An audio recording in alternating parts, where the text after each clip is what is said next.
Alright, welcome to the second part of my PlayStation 2 game collection. Or rather, the second batch, I guess you could say. These are all from my top row.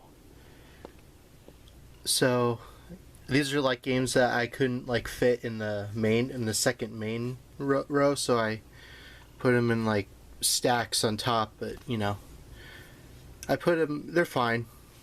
But anyway, these are more games I have, so here we go. I may have shown some of these in my last PS2 game collection, but it's been a while, so here we go. First game we have here is Goosebumps Horrorland. I actually bought this in a bundle with another game. I want to say it was either one of the Teenage Mutant Ninja Turtles games, or I think it was either Over the Hedge, or one of those games. I would have to look at my eBay by like lists. But yeah, this game came with it.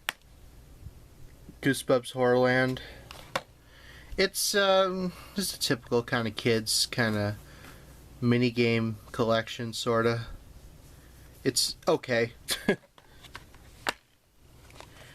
I thought about playing this on my YouTube for like maybe Halloween, because I always do a spooky game on October. So, you know, maybe we'll do this game one day. I don't know. There really isn't much to it though. I will say that, but it's fun for what it is. If you want a time waster, perfect. Here we go. Here's a classic. ATV OffRoad Fury. This is the greatest hits version, of course. I used to have this game when I was a kid, because I saw in the advertisement of the Stuart Little game case, and I was like, why not get this? And so me and my brother played this a lot. The frame rate's kind of sucky. That's the unfortunate thing, but overall, it's really fun.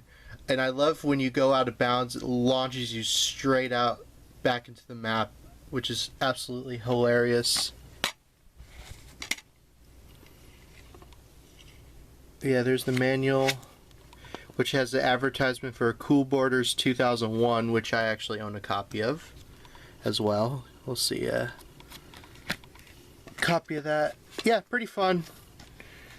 Get to go on and do tricks and all that. Yeah, great game.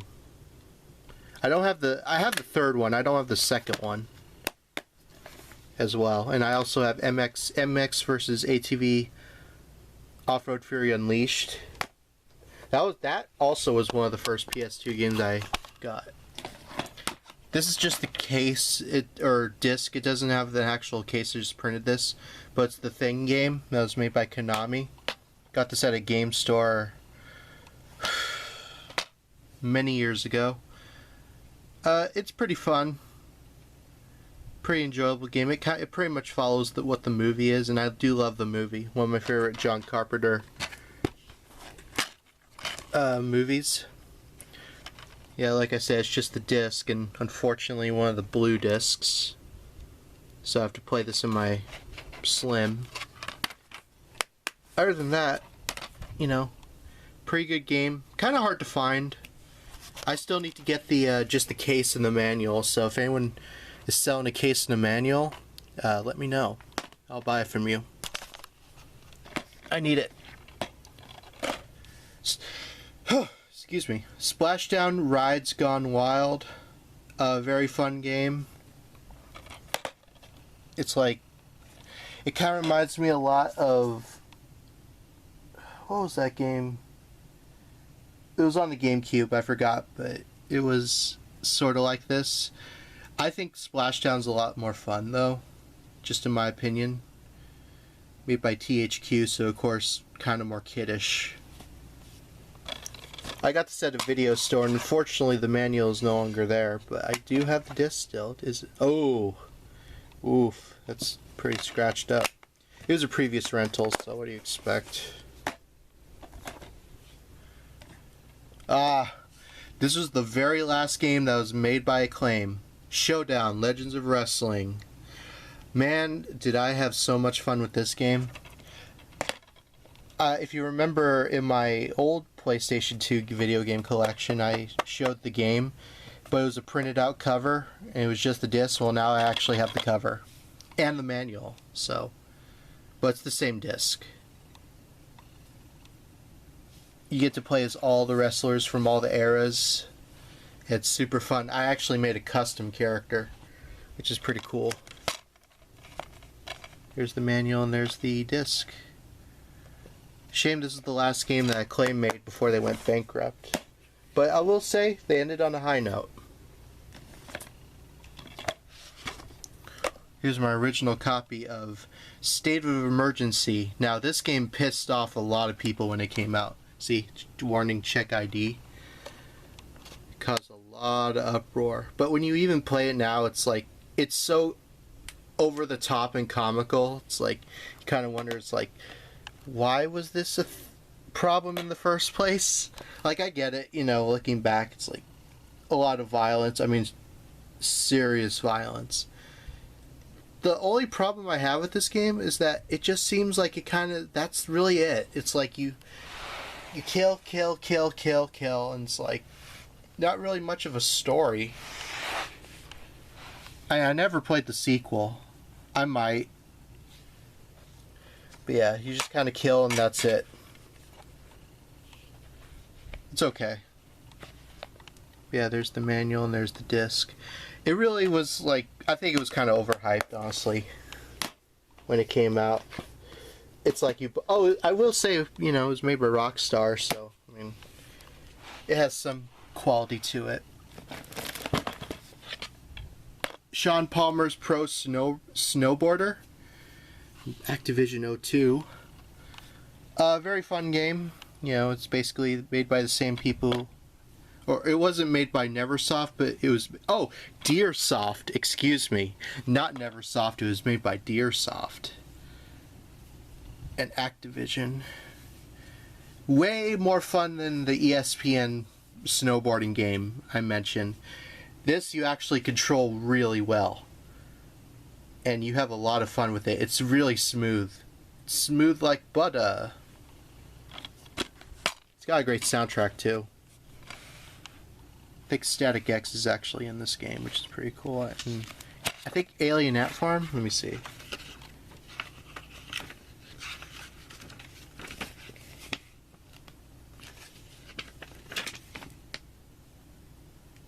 Yeah, Alien Ant Farm, Papa Roach, Static X, Spine Shank, Super Suckers, Power Man 5000. A lot of great songs in here. Shooty's Groove. I have their album. Stereo Mud, Orange 9mm, Godhead, Pantera. Jeez, every games used to have the best soundtracks. Now it's like generic rap or something. I mean, I will admit the one of the recent game soundtracks for what was that game? It was similar to Jet Set Future.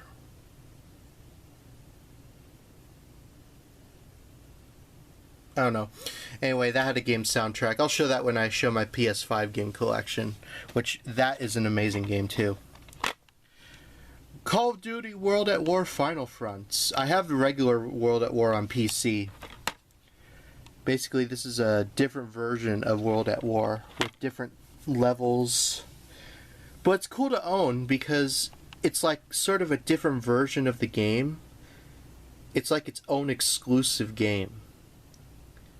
So some people are like, well, it's, you know, it's really watered down from the original game because original game was M, this is T, obviously. But I think it's a really unique version of the game. And I think it's worth picking up if you can find a copy. The only reason my brother and I want this game was because it was like, oh, everyone's playing World at War, and then this game, my mom was like, you know, no, you're not getting an M-rated Call of Duty. I think that actually was, if I'm correct, it was either that or one of the other games. It was like, it was the first game that was rated M for mature, and we were like, we couldn't play M, so we had to get this. But it was worth it because it was still fun. Its own merit. Destroy All Humans. I mean, come on. Come on. Come on. You can't have a PlayStation game collection without mentioning Destroy All Humans. One giant step on mankind. Play as an alien. Get to mind control people, and you get to take over 1950s America. Pretty cool. Is the greatest hits version, of course. You get to even control animals and fly spaceships. It's freaking fun. And it's got a really good story too. I need to get the other Destroy All Humans games. I only have the first two.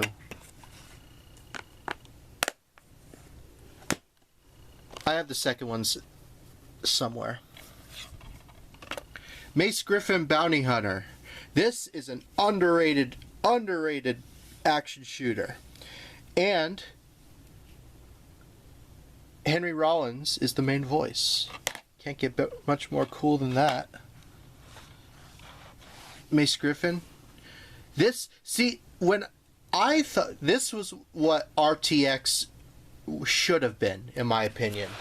It wanted to be this so bad. But it was like, hey, okay, we have Mace Griffin at home. And I guess it's kind of similar, but I think this was a lot cooler, in my opinion. Yeah, definitely play Mace Griffin Bounty Hunter. It's such a much better game. And like I said, Henry Rollins as Mace Griffin.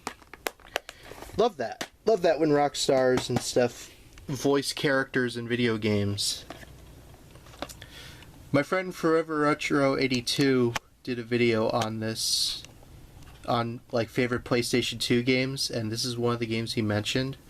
Rygar, The Legendary Adventure, made by Tecmo. And his version had just the disc and case. I actually have the whole thing. So, yeah, this is a really fun game, of course, based on the Rygar video game series from the 80s. I don't know why this didn't come out on GameCube. I got this at a yard sale for $3. $3! It's like barely played. Just have the Tecmo registration card. It does have the... Oh my gosh, I forgot that was in there. Here's the manual. Very, very fun game. And look at that.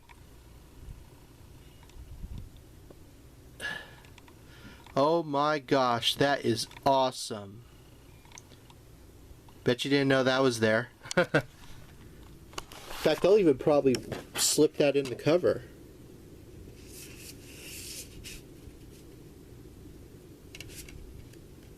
Can I do? Nah, doesn't really. I think it's really meant for inside. But still, though, that is awesome. Check out Rygar. Really fun game. Sorry about that. Simpsons Skateboarding. What to say about this game? Well, basically, they want to capture or capitalize on the Tony Hawk series, and in my honest opinion, had they gone to Neversoft, I know they were busy at the time making Pro Skater 4, but if they had gone to Neversoft and made the Simpsons Skateboarding, this game would have been amazing. Instead, Fox Interactive did it, and it was like, how can we kind of mimic how the Tony Hawk games feel and do it our own way and have the choppiest frame rate in the world? And that's what you get with Simpsons Skateboarding. I want to like this, I really do, because the idea of the Simpsons having a skateboarding game is like the coolest thing, because the Simpsons for a while was one of my favorite shows. You know, well, up till like season 20 for me. Yeah, I know, season 20, so people will say season 10, season 8, season 20 for me. But anyway, it's really janky, that's the only thing, and it's kind of repetitive. The levels are pretty decent looking, but overall, it's just kind of okay. If you're a Simpsons fan, pick it up, only for cheap. And that's only if you're a Simpsons fan and a skateboarding game fan. Otherwise, I'd probably say pass. And that hurts to say because I did want to like this game a lot more than I did, but it's just, I don't know what happened. It was just, I'm glad we got, Hit and Run, and that's a much better game, but man, there were some Simpsons games that were just like, what was the mindset of some of the, like, creators of that game when they were making that? I don't even understand it myself. Here we go. Here's a great game. Area 51. You get to go... It's like kind of like conspiracy theories and all that, and like go inside. This is like a really, really fun game, and not a lot of people really know about it these days. I remember when this game came out in 2005, it was hyped up. I mean, PlayStation Magazine and all that, and you also have Marilyn Manson as one of the voices, as a character. Yes, that Marilyn Manson. And it's pretty cool. You definitely have to go play this. I believe it's also an original Xbox 2. And it has the original Midway thing in there. Yeah, definitely check out Area 51. Great game. I don't know if it's backwards compatible on Xbox. It might be. One of the last PlayStation 2 games I bought in the store, Atlantis Square Panis, SpongeBob. It's kind of like a mini game kind of collection. Bunch of stories. I spent hours on it, and there's only so much you can do, really. But it does follow the Atlantis Square Panis like special, which I remember that would be also overhyped. But it was pretty cool because, David Bowie was a voice in that, and that was pretty cool. Where it's like, oh, David Bowie. Yeah, so anyway. Yeah, very fun game. It's also on the Wii, I believe.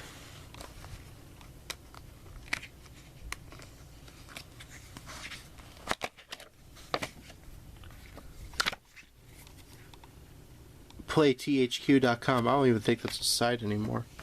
Where are the games here? Let's see. For THQ. Avatar, Burning Earth. I never played that game. I don't know if it's any good or not. Attack of the Toy Bots. That's what the cover looks like. If you want to know. Last Square Panis, and that's it. Wow, what a great selection. But, it actually is a pretty good selection. Anyway, check out Last Square Panis. Speaking of Nickelodeon games, Fairly Odd Parents Shadow Showdown. I think it's a little better than Breaking the Rules. I don't know. I think it's my favorite Fairly Odd Parents game. All things considered. But, I don't know, kind of looking back, I'm going to be honest, I might get flack for this. Past season 2, half of season 2 of Fairly Odd Parents, I've never been a huge fan of it. Like, I know I wasn't allowed to watch it as a kid, but even, like, when I got older and started watching it, I was just like, I don't know. It's just kind of annoying to me now. Like, hold on a second.